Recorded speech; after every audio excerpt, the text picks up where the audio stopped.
प्रदेशवासियों, आज लॉकडाउन 3 का जो कोरोना के खिलाफ इस लड़ाई लड़ने के लिए एक बहुत महत्वपूर्ण निर्णय लिया गया था, उसका अंतिम दिन है।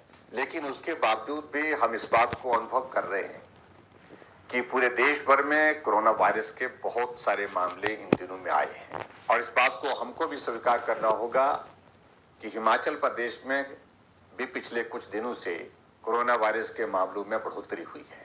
ऐसे में आदरणीय प्रधानमंत्री जी ने सभी प्रदेश के मुख्यमंत्रियों से बातचीत करने के पश्चात एक निर्णय लिया है कि कोरोना वायरस के खिलाफ इस लड़ाई को और ज्यादा गंभीरता के साथ लड़ने की आवश्यकता है और लॉकडाउन अभी पूरे देश भर में समाप्त नहीं करना चाहिए, क्योंकि ऐसी परिस्थिति अभी तक नहीं आई है।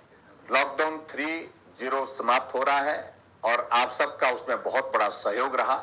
कल से लॉकडाउन 4.0 की शुरुआत हो रही है और हिमाचल प्रदेश में हमने तय किया कि हम अभी भी कर्फ्यू ही लागू रखेंगे और ये कर्फ्यू, जहां हिमाचल प्रदेश की बात है, ये 31 मई तक जारी रहेगा।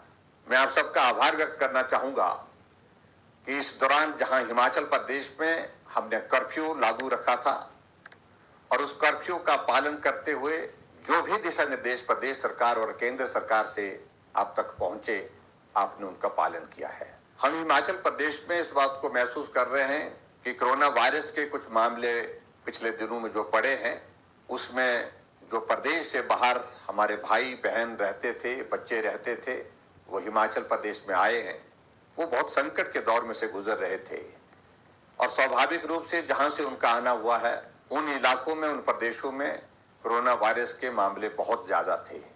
ऐसे में ये संभावना व्यक्त की जा रही थी शुरू से ही कि कोरोना के मामले हिमाचल प्रदेश में और बढ़ सकते हैं और ऐसा हुआ भी। हिमाचल प्रदेश में कोरोना वायरस के जो मामले बढ़े हैं, उनकी संख्या अब 80 तक पहुंच गई है। लेकिन मुझे इस बात को लेकर के भी संतोष है कि 80 में से हमारे पास हॉस्पिटल में जो उपचाराधीन है, जो पॉजिटिव केसेस हैं, जो जिनको आइसोलेशन में हमने रखा है, उनकी संख्या 33 है, 33 है। बाकी राज्यों की तुलना में हम इस बात को कह सकते हैं कि हिमाचल प्रदेश अभी भी बहुत बेहतर है। लगभग 60,000 से ज्यादा लोग जो हिमाचल प्रदेश के निवासी हैं, दूसरे प्रदेशों में फंसे हैं, वो अपने घर वापस आना चाहते हैं। स्वाभाविक रूप से ऐसे में आशंका व्यक्त की जा सकती है कुछ मामलों में और बढ़ोतरी हो सकती है। फिर भी मेरा आप सबसे इस बात के लिए निवेदन है कि चिंता की कोई बात नहीं, डरने की आवश्यकता नहीं, लेकिन हम सावधानी और एहतियात बरतने के लिए कोई कमी ना छोड़ें।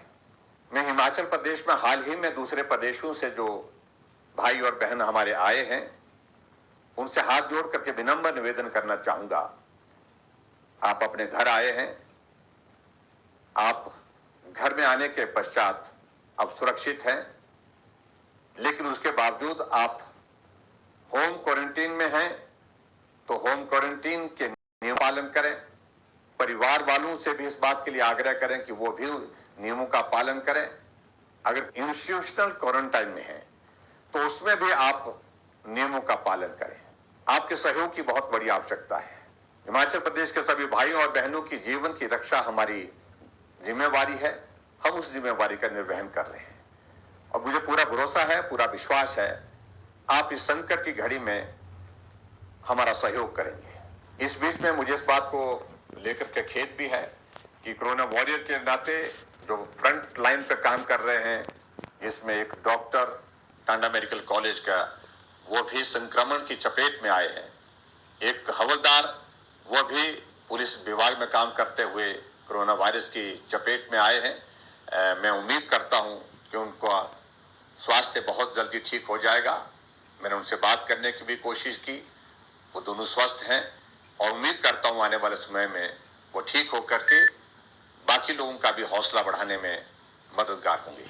मैं हिमाचल प्रदेश की जनता की ओर से आदरणीय प्रधानमंत्री नरेंद्र मोदी जी का भी आभार व्यक्त करता हूं कि ऐसे संकट के दौर में एक तरफ जहां कोरोना वायरस के खिलाफ इस लड़ाई को मजबूती के साथ वो लड़ रहे हैं, पूरा देश उनके साथ है, और वहीं दूसरी तरफ आर्थिक दृष्टि से जो नुकसान हुआ है उसकी भरपाई करने के लिए, उसमें सहयोग देने के लिए हर वर्ग के लिए उन्हें बहुत बड़े ऐतिहासिक आर्थिक पैकेज की घोषणा की है, जिसमें 20 लाख करोड़ रुपए, जो आजाद भारत के इतिहास में सबसे बड़ी राशि है, जिसकी घोषणा की है, उसका भी मैं अभिनंदन करता हूं। एक बार फिर से मैं सभी हिमाचल वासियों का आभार व्यक्त करता हूं, जिन लोगों ने अपने सीमित साधनों के बावजूद हर तरह से मदद करने की कोशिश की है। इस संकट के दौर में चाहे वो मास्क बनाने की बात है, चाहे वो राशन देने की बात है, चाहे वो भूखे को भोजन देने की बात है, हर जगह मदद करने की कोशिश की है। उसके लिए भी मैं हिमाचल प्रदेश के सभी भाई बहनों का आभार व्यक्त करता हूं। आप सबके सहयोग और समर्थन की उम्मीद के साथ और इस विश्वास के साथ कि हम सब लोग निश्चित रूप से कोरोना पर जीत हासिल करेंगे, आप सहयोग बनाए रखिए। आप सबका बहुत बहुत धन्यवाद। नमस्कार। जय हिंद, जय हिमाचल।